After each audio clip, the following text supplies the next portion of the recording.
Hai teman-teman semuanya. Di sini saya akan menjelaskan tentang hukum konstitusi, yaitu daya ikat konstitusi berdasarkan 3 aspek. Namun sebelumnya, saya akan memperkenalkan diri dulu. Nama saya Umi Kulsum.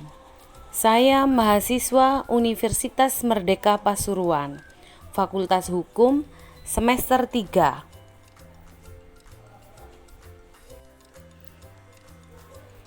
Pengertian konstitusi.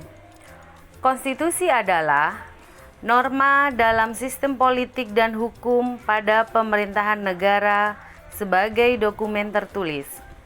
Konstitusi memuat aturan dan prinsip-prinsip entitas politik dan hukum, seperti prinsip-prinsip dasar politik, prinsip-prinsip dasar hukum, termasuk dalam bentukan struktur, prosedur, wewenang, dan kewajiban pemerintahan negara pada umumnya. Konstitusi umumnya merujuk pada penjaminan hak kepada warga,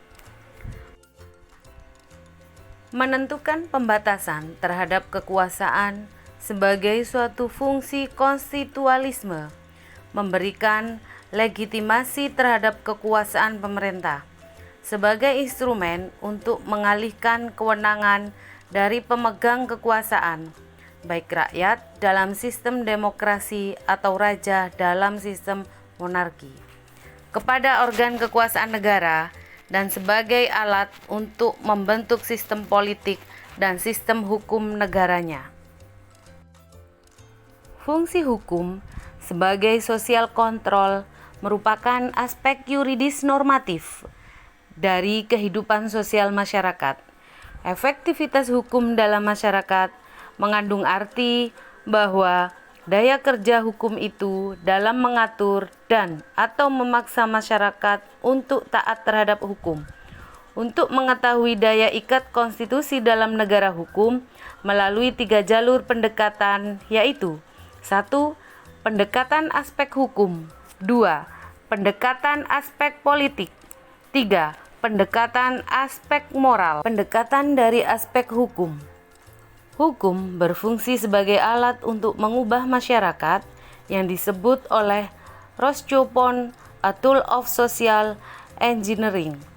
Perubahan masyarakat dimaksud terjadi bila seseorang atau sekelompok orang mendapatkan kepercayaan dari masyarakat sebagai pemimpin lembaga-lembaga kemasyarakatan. Selain itu, dapat diketahui bahwa pranata hukum itu pasif, yaitu hukum menyesuaikan diri dengan kenyataan sosial dalam masyarakat. Oleh karena itu, terlaksana atau tidaknya fungsi hukum sebagai alat pengendalian sosial amat ditentukan oleh faktor aturan hukum dan faktor pelaksana hukum. Seorang warga masyarakat mentaati hukum karena berbagai sebab. Pertama, takut karena sanksi negatif apabila hukum dilanggar. Kedua, untuk menjaga hubungan baik dengan penguasa. Ketiga, untuk menjaga hubungan baik dengan rekan-rekan sesamanya. Keempat, karena hukum tersebut sesuai dengan nilai-nilai yang dianut. Kelima, kepentingan terjamin suatu norma hukum akan dihargai oleh warga masyarakat apabila ia telah mengetahui, memahami, dan menaatinya. Artinya, dia benar-benar dapat merasakan bahwa hukum tersebut menghasilkan ketertiban serta ketentraman dalam dirinya.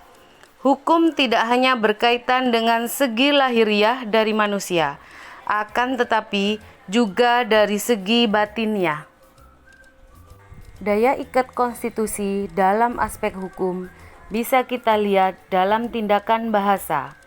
Ketika tindakan bahasa hukum diperlukan untuk mempengaruhi perilaku, maka ditetapkanlah tindakan-tindakan bahasa direktif, institusional, dan perikatan. Tindakan bahasa direktif yang padanya pembicara menggunakan sebuah kalimat untuk menggerakkan pendengarannya demi melakukan sebuah sesuatu. Sedangkan tindakan bahasa institusional menggunakan sebuah kalimat yang dilaksanakan dalam sebuah institusi peradilan dan seterusnya. Di dalam institusi itu terdapat aturan-aturan konstitusi yang menimbulkan akibat institusional, dilengkapi dengan diktum sebuah undang-undang atau undang-undang dasar yang mengikatkan diri.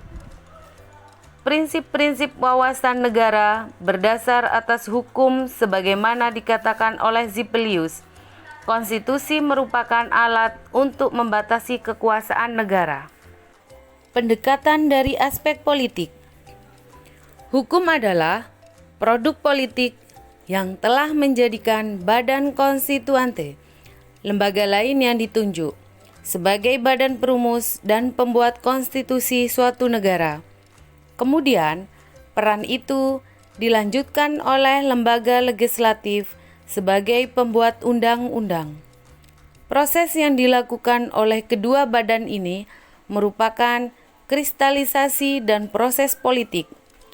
Politik hukum adalah pernyataan kehendak dari pemerintah negara mengenai hukum yang berlaku di wilayahnya dan ke arah mana hukum itu akan dikembangkan.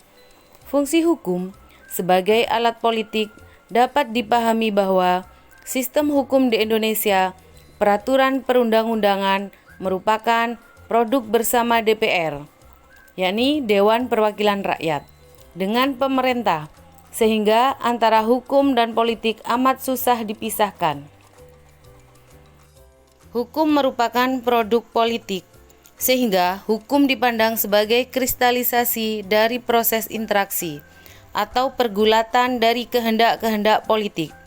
Secara ideal, ada pandangan bahwa aturan main politiklah yang harus tunduk pada ketentuan hukum atau hukum sebagai perekayasa politik atau dalam arti kekuasaan, dan hukum itu terjalin dalam hubungan yang interdependen.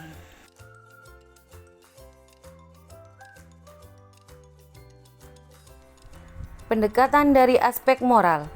Moral adalah peraturan perbuatan manusia sebagai manusia ditinjau dari segi baik buruknya, dipandang dari hubungannya dengan tujuan air hidup manusia berdasarkan hukum kodrati. Dalam pelaksanaan, moral tidak pernah dapat dipaksakan. Moral menuntut dari kita kepatuhan, penyerahan diri secara mutlak.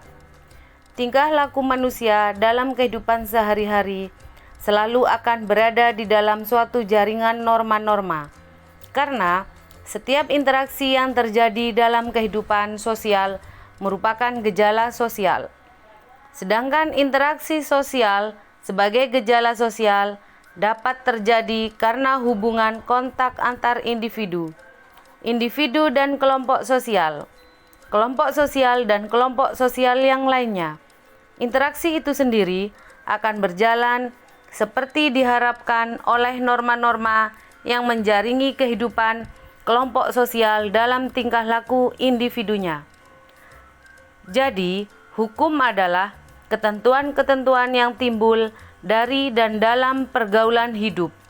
Tujuannya untuk menjaga tata tertib dan terdiri dari norma-norma kaidah yang perlu ditaati oleh setiap individu.